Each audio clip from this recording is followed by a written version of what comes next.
Karena ilmu, ada ilmu yang fardu ain, ada ilmu yang fardu kifayah, ada ilmu yang sunat, bahkan ada ilmu yang diharamkan mempelajarinya.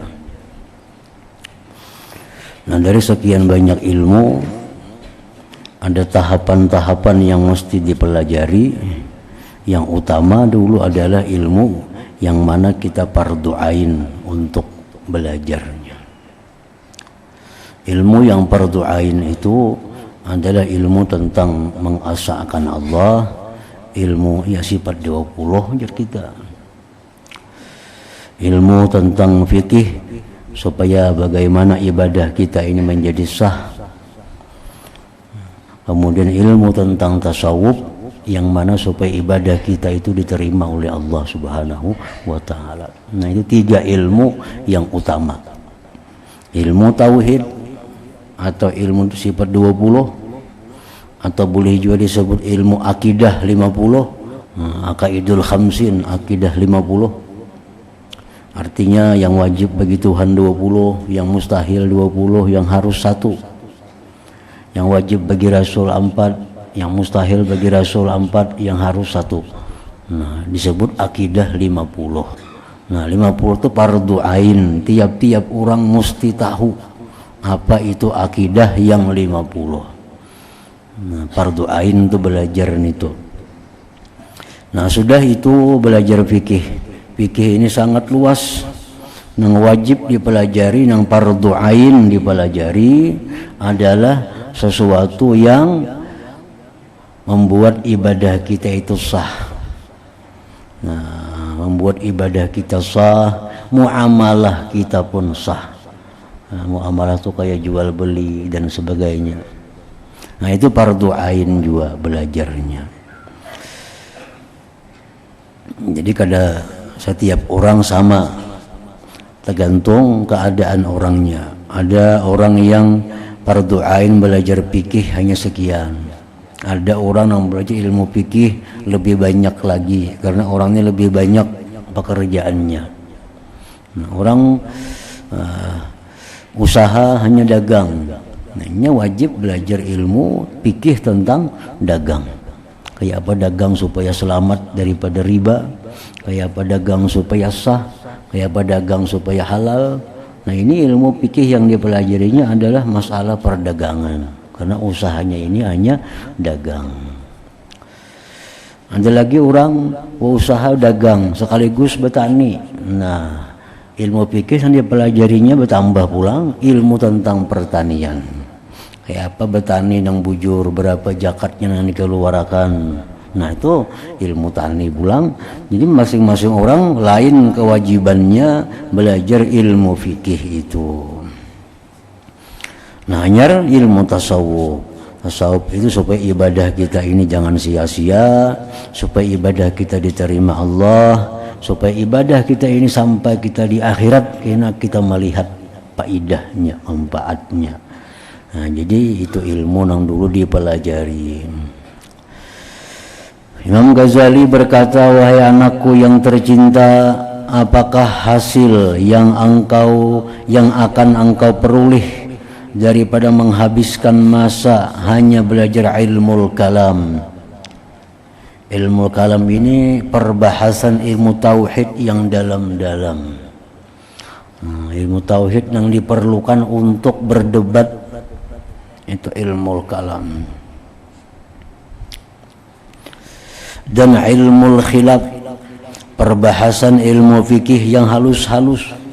Belajar ilmu fikih mazhab Syafi'i, ilmu fikih mazhab Syafi'i Hambali, ilmu fikih mazhab Hanafi,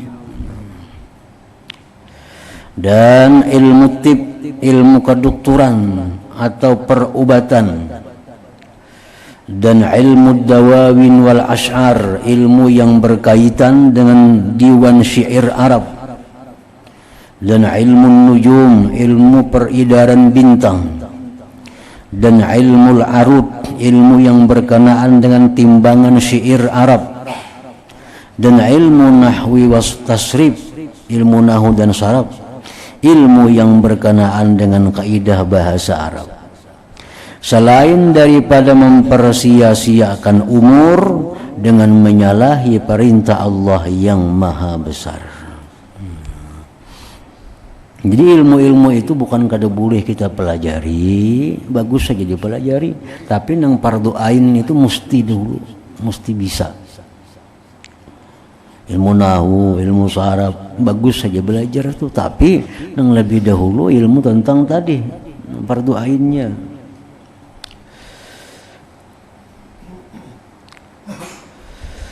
Sesungguhnya ujar Imam Ghazali, aku telah melihat di dalam Injil Nabi Isa alaihi salam ada disebutkan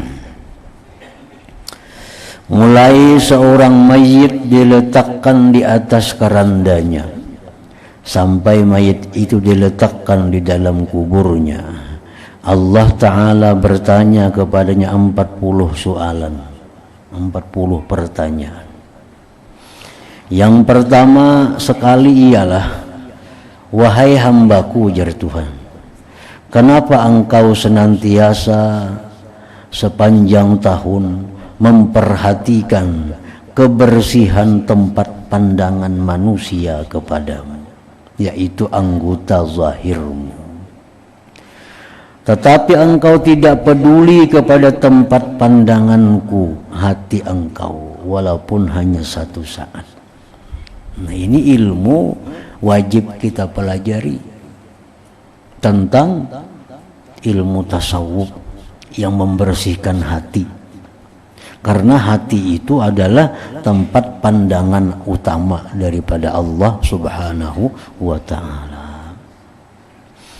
Nah, jadi jar Tuhan, kenapa engkau sepanjang tahun memperhatikan kebersihan tempat pandangan manusia kepadamu? Nah, kita rawat tubuh, kita rawat rambut, dirawat muha, dirawat tangan, takutan bener rusak, dilihat orang kada baik, dan kita kada mempedulikan hati kita yang menjadi pandangan Allah Subhanahu wa Ta'ala. Nang kayak apakah hati lagi? Nah, kita kada ada urusan, kada memperhatikan. Nang kita jaga berhemat, mengeluarkan duit banyak bahkan untuk mengurus baiknya zahir, yang mana tempat pandangan manusia. Nah, itu akan ditanya oleh Allah karena di akhir dalam kubur kita. Ini belum sampai lagi di akhirat, Allah sudah menanyakan itu. Ujar Imam Ghazali, tersebut dalam Injil Nabi Isa alaihi salatu wassalam.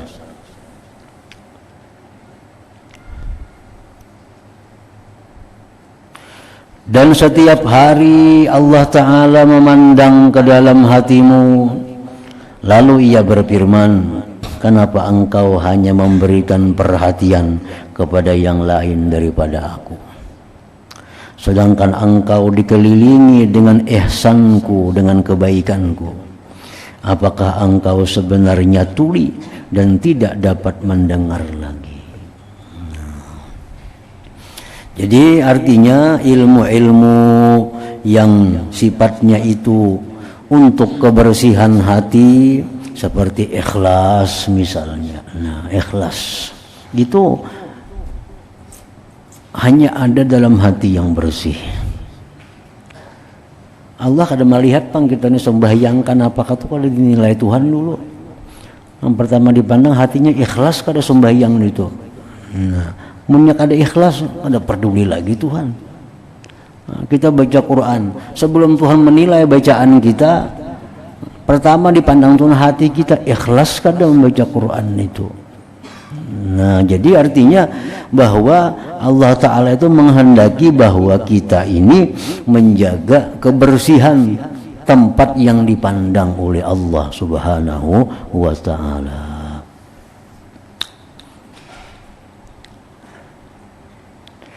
Jadi ikhlas, apalagi contohnya kebersihan hati itu tawakal, ridha, syukur, sabar, khauf, raja. Nah itu semua adalah andaknya di dalam hati, yang mana Allah akan gembira bila melihat hati kita berisi dengan sifat-sifat yang terpuji itu.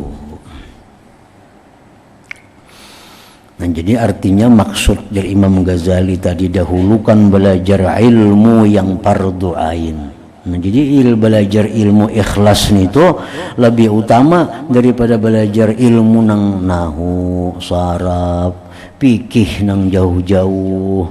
Nah, apalagi ilmu belajar tentang ridha dengan Allah itu macam apa, artinya ridha lawan Tuhan.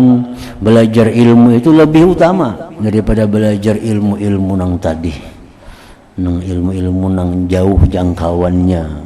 Belajar ilmu mazhab nang ampat misalnya, nah itu ada perlu dalam arti amun ini belum kita ketahui.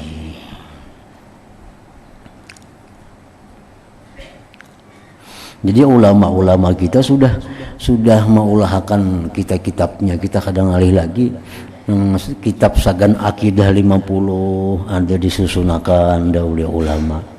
Kitab fikih nang khusus Sagan beribadah ada disusun oleh para ulama.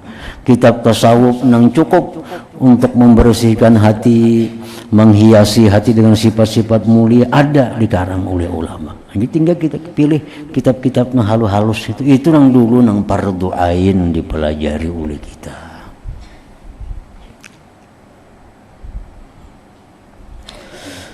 Nah, nasihat ke-8, ilmu tanpa amalan ialah gila.